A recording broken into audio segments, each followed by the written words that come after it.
PK Sehgal, defense expert, is now joining me on the story. Mr. Sehgal, precision attacks, that's how Israel is going about the war. Do you think the idea is to bring down Iran on its knees?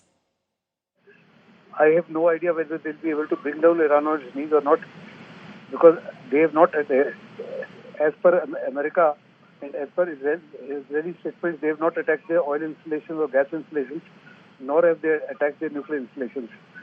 So whether is it a symbolic attack against the military targets, they're saying they're primarily hitting their military assets. Would they be air defense, suppression of air defense resources? It could be headquarters, it could be command and control centers, it could be even headquarters of Ali Khamenei, it could be even headquarters of IRGC. So what targets have they attacked, and what has been the results of those? Statement coming from Iran is that the attack has been largely unsuccessful. Israel has gone on record to say that for the last 1 year, Iran has been directly or indirectly attacking Israel through Houthis, through Hamas and through Hezbollah, as well as through the Syrian resistance and the Iraqi resistance.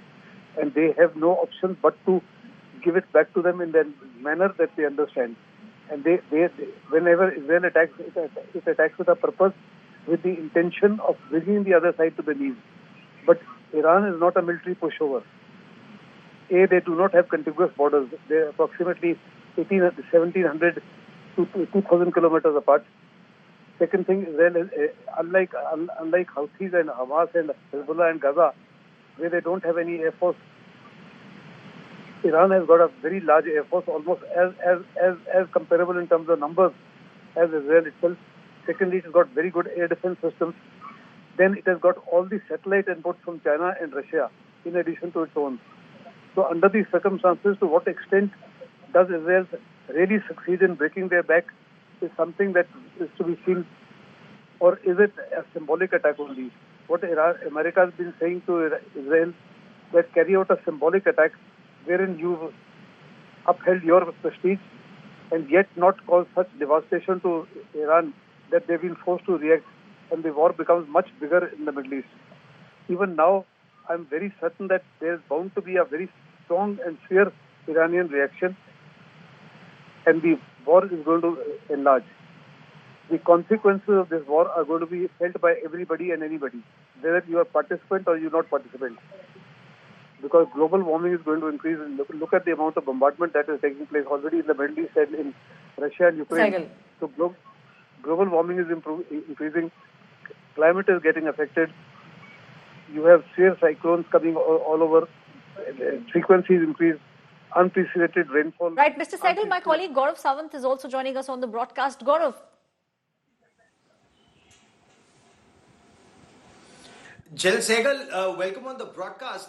General, can Israel afford a symbolic strike? Because Israel is surrounded by hostile elements. Can Israel actually afford a symbolic strike, or will Israel actually bomb Iran to degrade its war-fighting capabilities, and the attacks, whether it's on whether it's suppression of enemy air defenses or taking down their military infrastructure where they manufacture these long-range missiles and rockets, will it actually be for effect and result?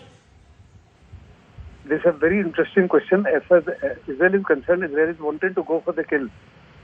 But it's the Americans who we know all the time cautioning them so that the war does not get enlarged and the other forces do not enter the war, to limit it to a symbolical.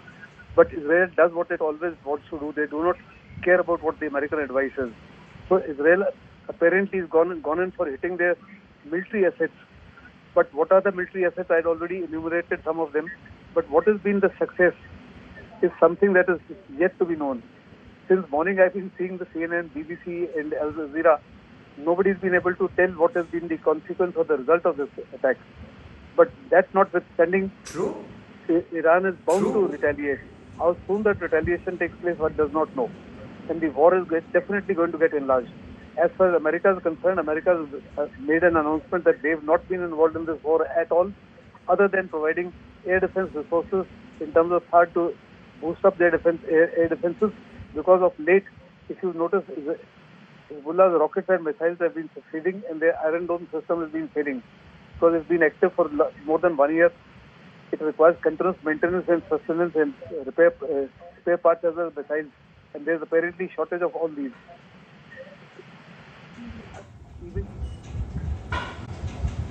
P.K. Sehgal, former diplomat for